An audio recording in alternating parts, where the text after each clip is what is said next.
तो संयोग जनित जो सुख होता है वो उसमें वियोग का भय रहता ही है।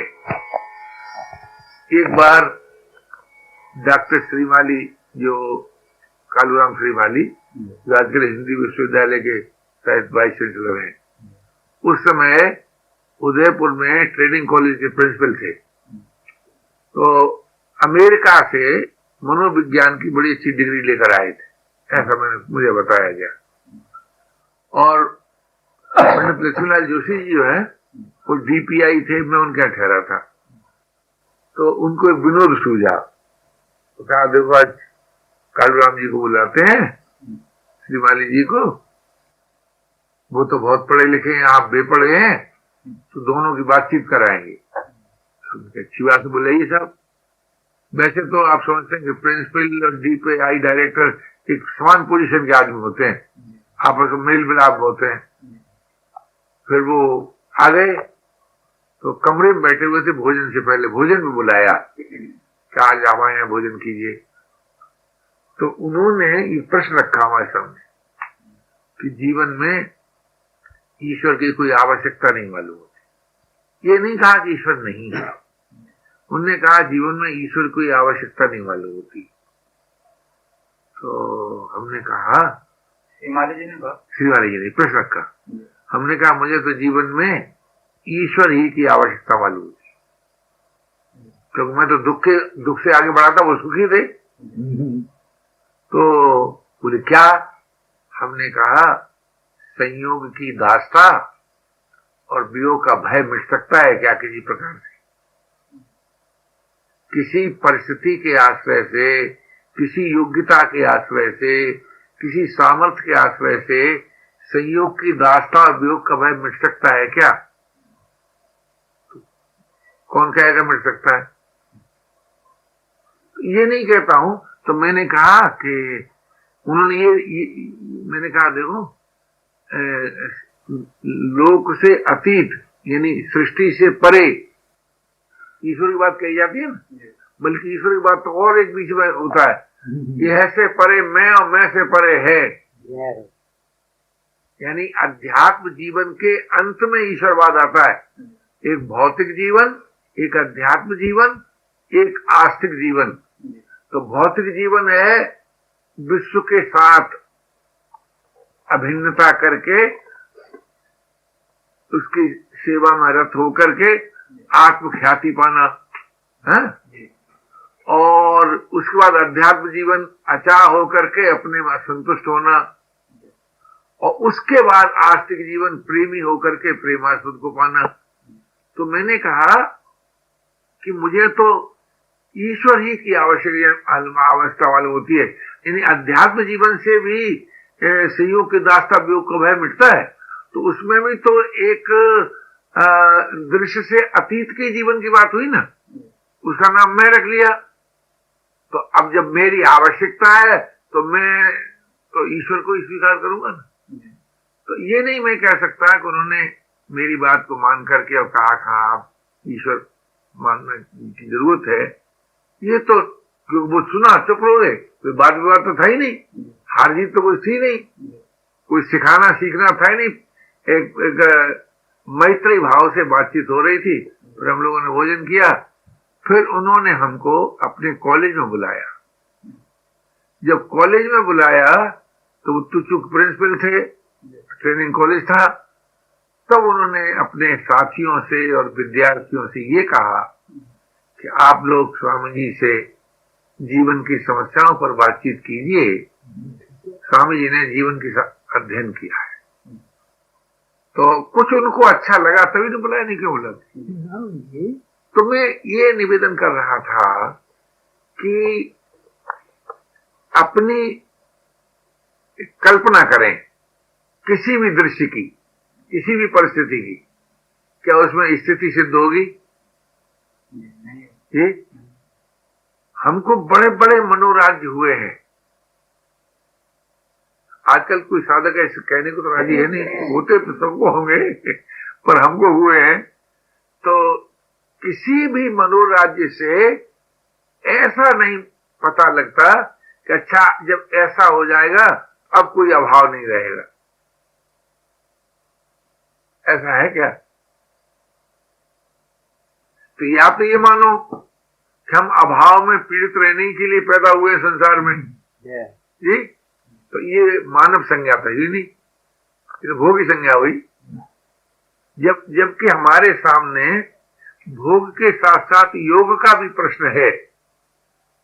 योग तो संसार से संबंध टूटने से न होता है, भोग संसार के संबंध जुड़ने से होता है। तो संसार का संबंध तोड़ने में भी जीवन है और संसार से संबंध जुड़ने में भी जीवन है। ये दोनों बातें सामने रखें तो योग की मांग आ जाएगी कि नहीं? क्या राय? अब योग की मांग पूरी होती है, इस बात में तो आस्था ही हेतु है, विश्वास हेतु है। कैसे पूरी होती है? भोग की रुचि नाश होने से। तो या तो भोग की रुचि का नाश करके योग का अनुभव करो, या साधक की वाणी में विश्वास करो। और योग की मांग क्यों पूरी हो सकती है? कि योग वस्तु के द्वारा नहीं होता। वस्तु का उसमें सहयोग नहीं है, व्यक्ति का उसमें सहयोग नहीं है, परिस्थिति का उसमें सहयोग नहीं है, बल्कि भोग का बीज जो वासना है उसके त्याग से योग की प्राप्ति होती है। वासनाओं के त्याग से योग की प्राप्ति होती है। ये एक योग प्राप्ति का उपाय बताया गया। तो वासना का त्याग से नहीं होती है तो त्याग करके देखोगे तब कहोगे नहीं होती है। अब कोई कैसा वासना का त्याग तो बड़ा कठिन है, तो मैं कहता हूँ वासना की पूर्ति क्या आसान है? क्या रहे? वो भी आसान है? वो तो संभव ही नहीं है। सभी वासनाएं हमारी पूरी हो जाए ये तो संभव ही नहीं है। तो वासना की पूर्ति संभव नहीं है और वासना की निवृत्ति कठिन है।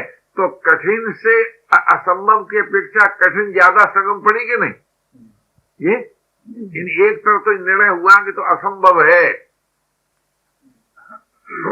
सभी वासनाओं की पूर्ति हो जाए ये सर्वथा असंभव है, संभव ही नहीं है। लेकिन वासनाओं के नाश से योग की प्राप्ति होती है, ये संभव है। तो योग की मांग में ये ताकत है कि भोग की वासना टूट जाएगी। हमें वो जीवन मिल सकता है जिसमें दुख का प्रवेश नहीं है, हमें वो जीवन मिल सकता है जिसमें अभाव नहीं है, हमें वो जो मिल सकता है जिसमें निरस्ता और जड़ता नहीं है, जिसमें पराधीनता और आसक्ति नहीं है, वो जीवन हमें मिल सकता है। अगर इस बात पर हमारी आस्था हो जाए, ये आस्था उस जीवन के मांग से भी हो सकती है और दुख के प्रभाव से भी हो सकती है। और सुख रहेगा नहीं, क्यों? अपने लिए नहीं आई हो। इसमें बड़ा भारी विज्ञान है। सुख क्यों नहीं रहता? क्योंकि अपने लिए नहीं है। तो क्यों आता है? तो दूसरों की सेवा कराने के लिए आता है। इसलिए मानव सेवा संघ ने इस बात पर बहुत जोर दिया है कि भाई देखो, जिस अंश में तुम सुखी हो उस अंश में अगर सेवा नहीं करोगे तो सुख चला भी जाएगा और एक भयंकर दुख दे जाएगा। अगर सुख काल में सेवा करते रहोगे तो दुख आएगा ही नहीं, क्योंकि जिसने वस्तु का सुख भोगा है उसी को न हानि का दुख होगा, जिसने व्यक्ति का सुख भोगा है उसी को न वियोग का दुख होगा, और जिसने सेवा भाव से सब काम किया उसे क्यों दुख होगा? क्या राय है जी? कभी नहीं होगा। इसलिए सुख अपने लिए नहीं है। ये बात अगर किसी तरह समझ में आ जाती और हम स्वीकार कर लेते तो जिस अंश में सुखी होते उस अंश में सेवा करते रहते, सुख बांटते रहते। और जैसे जैसा आप सुख बांटते जाते हैं वैसे वैसे ही परपीड़ा से हृदय कृणित होता जाता है, क्योंकि सुख इतना कम है और दुख इतना अधिक है कि उसकी निवृत्ति तो होती नहीं। कभी होती है क्या जी? निवृत्ति होती नहीं। सुख सुख सुख थोड़ी मात्रा में, दुख ज्यादा मात्रा में, निवृत्ति इसलिए होती नहीं। और हर सुख का भोगी विवश होकर दुख भोगने न पड़ता है उसे। अगर हम सुख भोगना पसंद भी करें तो विवश होकर दुख भोगना पड़ेगा। तो सुख के भोग से आरंभ में दुख होता है। देखिए, अभी किसी को भूख लगी होगी तो पहले भूख लगने का दुख होगा कि भोजन का सुख मिलेगा? दुख हो, पहले दुख हुआ ना, भूख का दुख हुआ, और फिर कहीं रुचिकर भोजन मिल गया, रुचिकर और खिलाने वाले में बड़ा प्यार, और कहीं दावत के रूप में मिल गया बिना पैसा खर्च किए तो और अच्छा लगता है कि नहीं? तो इस तरह से भोजन करने में अगर हमने सुख भोगा, शरीर की सेवा नहीं की है कि भाई भूख की निवृत्ति हो जाए, शरीर का हित हो, संयम के साथ विचार के साथ भोजन नहीं किया और सुख भाव को लेकर के भोजन किया, तो एक तो खाते खाते खाने की शक्ति का ही ह्रास हो जाएगा जी, और फिर वो भोग सामग्री का विनाश हो जाएगा, और अंत में किसी न किसी प्रकार का रोग आ जाएगा। तो अब आप देखिए सुख भोगने का परिणाम क्या हुआ, कितना दुख हुआ। आरंभ में दुख था, फिर अंत में दुख हो गया, परिणाम में दुख हो गया, दुखी दुख रहा। तो हर सुख का भोग एक भयंकर दुख में आबद्ध करता है। ये बात अगर समझ में आ जाए हमारे, और सुख भोग से अरुचि हो जाए, और जिसको सर्व दुखों की निवृत्ति कहते हैं, अथवा जिसको परमानंद की प्राप्ति कहते हैं, उसकी मांग जग जाए, दुखों की अत्यंत निवृत्ति की मांग हमारी मांग हो जाए, परमानंद की प्राप्ति की मांग हमारी मांग हो जाए जी, तो हम बड़ी सुगमता पूर्वक उस जीवन को, क्योंकि वो जीवन जो है जहाँ दुखों की अत्यंत निवृत्ति है, वो किसी परिस्थिति से संबंध ही नहीं रखता। क्या आप ग्रेजुएट हैं कि बेपढ़े हैं, कि आप पैसे वाले हैं कि गरीब हैं, आप उच्च वर्ण में पैदा हुए हैं कि नीचे वर्ण में पैदा हुए हैं, आपकी परिस्थिति कैसी है, कि इससे संबंध ही नहीं है उसका, क्योंकि वो तो सभी परिस्थितियों से अतीत है। सभी परिस्थितियों से अतीत होता है। उसकी प्राप्ति कैसे होती है? परिस्थिति से तादात्म्य छूटने से, परिस्थिति की कामना छूटने से होती है। तो परिस्थिति से तादात्म्य कैसे टूटेगा? परिस्थिति के सदुपयोग करने से। सदुपयोग क्या करेंगे? सुख में त्याग, सेवा, और दुख में त्याग अपनाएंगे। यानी सेवा और त्याग से प्रत्येक परिस्थिति का सदुपयोग हो जाएगा, और किसी प्रकार से परिस्थिति का सदुपयोग हो ही नहीं सकता। सेवा करो भाई तब भी हो जाएगा, त्याग करो तब भी हो जाएगा। सेवा किस अंश में करो? जिस अंश में सुखी हो। त्याग किस अंश में करो? जिसमें दुखी हो। यानी अचाह होने से और दूसरे काम आने से। अगर इसको बिल्कुल अपनी बोलचाल की भाषा में बोलें तो दूसरों के काम आओ और अचाह हो जाओ। आप परिस्थितियों से अतीत के जीवन में प्रवेश हो जाएगा। अब वो हम ये नहीं कहते कि हमारे काम आओ, पति बनकर पत्नी के काम आओ, लेकिन फिर पत्नी से अपने काम मत लो भाई, अच्छा हो जाओ। पिता बनकर पुत्र के काम आओ, फिर भैया अपने लिए ऐसा हो जाए, पुत्र से ऐसा मत करो। भाई बनकर भाई के काम आओ, भाई से ऐसा मत करो। व्यक्ति बनकर समाज के काम आओ, समाज से ऐसा मत करो। शरीर बनकर विश्व के काम आओ, विश्व से ऐसा मत करो।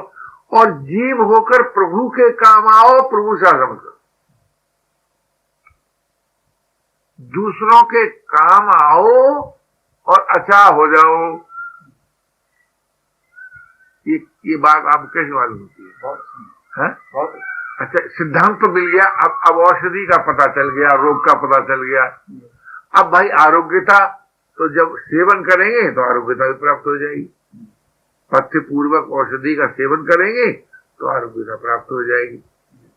भलाई का फल नहीं चाहिए, बुराई करना नहीं है, ये पथ्य हो गया। हमें अच्छा होना है, असली औषधि है अच्छा होना, काम आना और अच्छा होना। प्रवृत्ति काल में दूसरों के काम आए, निवृत्ति काल में अचाह हो जाए। तो प्रवृत्ति के से तो विद्यमान राग की निवृत्ति होगी और अचाह होने से नवीन राग पैदा नहीं होगा। अतः हम सब राग रहित हो जाएंगे और राग रहित होने से योगवित हो सकते हैं, आत्मवित हो सकते हैं, ब्रह्मवित हो सकते हैं। योग का आनंद मिल सकता है, आत्मा का आनंद मिल सकता है, परमात्मा का आनंद मिल सकता है। ये जीवन का सत्य है। इसलिए काम आओ कुछ न चाहो, काम आओ कुछ न चाहो, यही जीवन का ध्रुव सत्य है, अखंड सत्य है। इस सत्य को स्वीकार करना ही होगा। और अचाह होने से आपको स्वाधीनता मिलेगी, निर्विकारता मिलेगी, जीवन मुक्ति मिलेगी। काम आने से आपको अचाह होने की शक्ति मिलेगी, काम आने से अचाह होने की शक्ति मिलेगी। काम लेने से नवीन चाह पैदा होगी। कोई हमारे का आज के बड़े दुख के साथ कहना पड़ता है ना कि आजकल के साधु समाज जब के हम तो उसी फिरके के आदमी हैं भाई। जब अकेले में साधु साधु बात होती है तो उस वक्त ब्रह्म ज्ञान नहीं छटता। जब उसके सामने कोई गृहस्थ आता है तो ब्रह्म ज्ञान छाटते हैं। और जब साधु अगले वक्त कहाँ से आया, महाराज जी कहाँ से पता रहे, यहाँ से तो भाई उधर कैसा है, भिक्षा की चाली है कि नहीं, जगह ठीक है कि नहीं, जल कैसा है। क्योंकि हमारे ही मन में ये संकल्प उठा था बहुत दिन पहले कि हमको ऐसी जगह चाहिए जहाँ का जल अच्छा हो। तो पता लगते लगता हमको लगा कि चंबल किनारे का जल बड़ा अच्छा है। तो जिस बाबा जी ने हमसे बताया उसने कहा वहां का भोजन तो घोड़े का दाना है, यानी वहां के लोग गरीब आदमी हैं, बाजरा की रोटी कलरी का साग खाते हैं या गर्मी में अरहर की दाल और बाजरा की रोटी खाते हैं, जौ की रोटी खाते हैं, ऐसा कुछ खाते हैं। उनसे तो हम कहा था बाजरा रोटी अरहर की दाल बताई थी, उर्दू बता दे तो हम खुश हो जाते, क्योंकि बाजरा रोटी उर्दू दाल बहुत अच्छी लगती है, हमने खूब खाई है। उससे कहा अरहर की दाल मिलती है, बाजरा रोटी मिलती है, तो बात नहीं। और साल हमको बड़ी विरक्ति चढ़ी थी, पैदल ही चलते थे, कपड़ा भी नहीं रखते थे, तो कोई साथ भी नहीं था। इटावा में जाके पैर में चोट लग गई और चलना बंद हो गया। भगवान के सिखाने के अनेक ढंग हैं, अनेक ढंग। चलना बंद हो गया। इत्तेफाक से जहां मैं ठहरा था वहीं पीडब्ल्यूडी का ओवरसीयर ठहरे हुए थे, उनका मकान कराए हुए था। तो हमने कहा आप कहाँ जाते हैं, कि वो हमको वहां उदी जाना पड़ता है, हमारा डाक बंगला है पीडब्ल्यूडी का। तो हमने कहा कहाँ है, चंबल किनारे है। हमने कहा सुनते हैं यार चंबल का मन बड़ा बढ़िया है, आप पिए तो मंगा दूं। तो मैंने यहाँ क्या पिएंगे, मंगा देंगे। तो चलिए हमारी डाक बंगला में ठहर जाइए। तो तार्किक तुम्हारा स्वभाव था ही, हमने डाक बंगले में तो ठहर जाए आपके, लेकिन चीफ इंजीनियर आए तो निकालोगे तो नहीं, किसको तो महाराज हमारे बस की बात नहीं है। तो मैंने डाक बंगले में क्या ठहरे यार, वहां कहीं एक हमारे लिए गुफा बना दो। कहाँ बना दें, मैंने कहा किनारे पर हो और सबसे ऊंची जगह हो, क्योंकि ये तो सोचते नहीं थे फिर कहीं और से हटेंगे बैठेंगे क्या करेंगे। तो उसे बनवा दी गुफा, और इधर महीना 2 महीना में पैर चलने लायक हो गया। उसी बीच में 2 आदमी उसे मिलने के लिए आ गए, अबारी गांव के मिलने आ गए। तो अब देखो सारी परिस्थिति बन रही है अपने आप। तो वो हमको ले गए वहां, बड़ा अच्छा लगा, कई साल तक आते जाते रहे, बड़ा अच्छा स्वास्थ्य रहा। तो मैं आपसे ये निवेदन करना चाहता हूं कि जब मनुष्य खोज में लगता है कि मुझे तो वही जीवन चाहिए जिसको पाकर कुछ पाना शेष न रहे, तो जीवन की मांग ही जीवन को से अभन कर देती है। परमात्मा की मांग परमात्मा से मिला देती है, अत्यंत दुख निवृत्ति की मांग दुख निवृत्ति करा देती है, निजानंद की मांग निजानंद प्रदान करती है।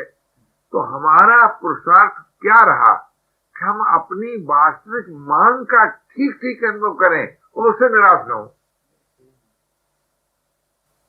ये सबके लिए सुलभ है, यानी जरूरत को महसूस करना और उससे निराश न होना, ये तो सबको सुलभ है। किसी परिस्थिति के द्वारा जरूरत को पूरा करना तो सबको सुलभ है नहीं। तो ये जो आपने कहा हमारी आसक्ति क्यों नहीं मिटती है, वो इसलिए नहीं मिटती है कि हमने वास्तविक आवश्यकता का अनुभव नहीं करते हैं और उसमें आस्था नहीं रखते हैं कि पूरी हो जाएगी। आप बल तो अनुभव नहीं करते, अनुभव कर भी लें, अरे भाई हम साधारण आदमियों कैसे पूरी हो जाएगी, ये तो बड़े बड़े ऋषि मुनियों की होती होगी, कभी कभी जन्म जन्मांतर में होती होगी। बहुत से बहाने हैं, हमारे इतने अच्छे संस्कार कहाँ हैं, हमारे इतने अच्छे पुण्य कहाँ हैं, हमारे जीवन में इतना तप कहाँ है, हमारे जीवन में इतना त्याग कहाँ है, इस तरह के बहाने ढूंढते हैं। हम कहते हैं तप हो त्याग हो, तप और त्याग की सीमा के मिले तब ना। हम तो कहते हैं मांग अनुभव करो, त्याग अपने आप आ जाएगा। मांग अनुभव करने से काम का त्याग हो ही जाता है और काम का त्याग होने से संसार का संबंध टूट ही जाता है और संसार का संबंध टूटने से दुखों की अत्यंत निवृत्ति हो ही जाती है, जीवन मुक्ति मिल ही जाती है, भगवत भक्ति मिल ही जाती है। ऐसा है। इसलिए हमें और आपको थोड़ी थोड़ी देर बाद अपनी जीवन का अध्ययन करते हुए, अपनी वर्तमान दशा को देखते हुए हमें क्या चाहिए ये बात अवश्य अनुभव करना चाहिए अपनी अपने द्वारा, अपने ढंग से। ये नहीं है सबका हुआ पढ़ने के परमात्मा चाहिए, ऐसा परमात्मा शब्द की जरूरत न हो तो काहे के लिए उसको कहीं परमात्मा चाहिए। लेकिन जो चाहिए उसका वो है परमात्मा ही, क्योंकि संसार में बाप और बेटा एक से नहीं देखे गए। देखेंगे क्या? अच्छा, दो सहोदर बंधु, दो सहोदर बहनें, पत्नी पिता पुत्र, यानी घनिष्ठ से घनिष्ठ संबंध हो, विषमता रहती है, एक सी हालत नहीं रहती। बाप कैसे ही है, बेटा कैसे ही है, बेटा कैसे ही है, बाप कैसे ही है। लेकिन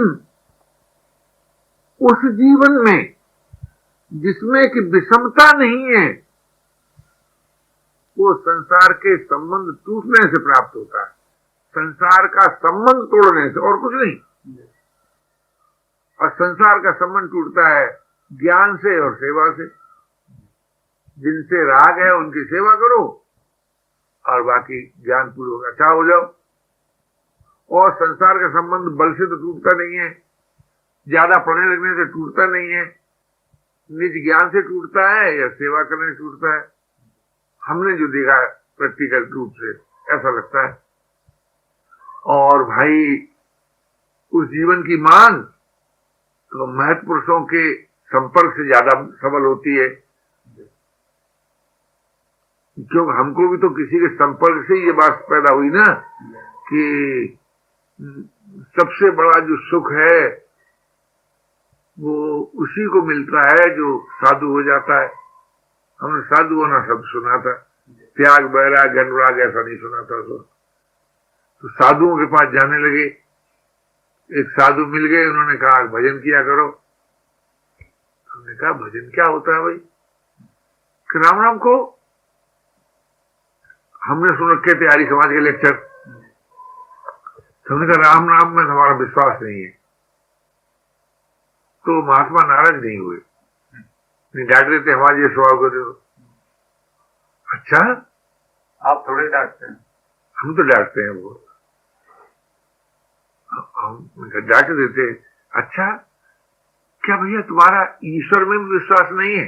तो ईश्वर शब्द तो सुना था हमने जी, उसमें तो आस्था थी। तो हमने कहा ईश्वर में तो है, तो फिर क्या बात है भाई, कोई चिंता नहीं।